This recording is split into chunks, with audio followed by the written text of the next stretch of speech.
Հատուկ քննչական ծառայությունը բացահայտել է մարդկանց, ովքեր գիտեն, թե ինչպես են կահույքն ու շինանյութը կամ Սոնին ու Պանասոնիկը դառնում պոլիէթիլենի տոպրակ։ Նրանք առայժմ 8-ն են, մեկը թմրամոլ, մյուսը մահամերձ հաշմանդամ, մնացածները սոցիալապես անապահով մարդիկ, որոնց անունով եռամսյակը մեկ Հայաստան է ներմուծվել ավելի քան 2 միլիարդ դրամի ապրանք։ ՀԿՑ-ում ասում են, որ սա մաքսանենգությամբ բացահայտված թերևս ամենախոշոր գործն է։ Քննչական խմբի ղեկավար Վահագն Հարությունյանը ցուցադրում է խոզարկությամբ առգրավված իրական հաշիվ ապրանքագրի մի պատճեն 27 անուն ապրանքի համար՝ Sony, LG, Panasonic եւ այլ հեռուստացույցներ ու կենցաղային տեխնիկա։ Նույն տեղում կեղծարարները գրել էին, թե ինչ պետք է ցույց տրվի դրանց փոխարեն՝ բաժակ, կերամիկական ամանեղեն, մետաղալար, պոլիէթիլենի հումք եւ այլն, ինչը եւ արվել էր կեղծ հաշիվ ապրանքագրում։ Դա միայն մեկ կոնտեյների համար է 10800 կիլոգրամ քաշով։ Ընդ որում այդ ամբողջի 9400 կիլոգրամ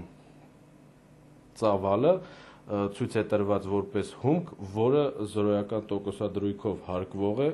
Նշված 8 անձանց ֆիրմաները իրականում ներկրող չեն եղել, դրանք ստեղծել է առայժմ չբացահայտվող մեկ շահագրգիռ կողմ՝ սպասարկելու համար մի շարք ընկերությունների եւ ֆիզիկական անձանց։ Մաքսանենգությունը կատարվել է հետեւյալ կերպ. Երբ ապրանքը մտել է Հայաստան, հիմնականում Արաբական Էմիրություններից, իրական ուղեկցող փաստաթղթերի փոխարեն դրվել է համակարգչով պատրաստված կեղծը։ Հետո արդեն Երևանում ապրանքները բարեհաջող խուսափել են մաքսային հսկողության գոտուց։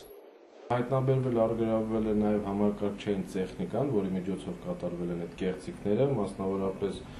համակարգիչը, սկաներ եւ գունավոր պրինտերը, որոնց միջոցով իրական հաշիվ ապրանքագրերի տվյալները մուտքագրվել են համակարգիչ, փոխվել են արդեն կեղծ տվյալներով, շուրջ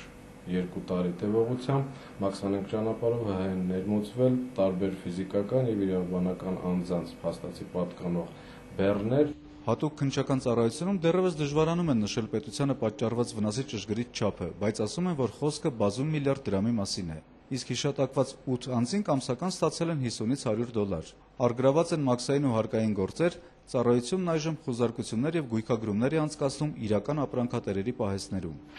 Արթուր Գրիգորյան, Արման Ղարիբյան, Հայլուր։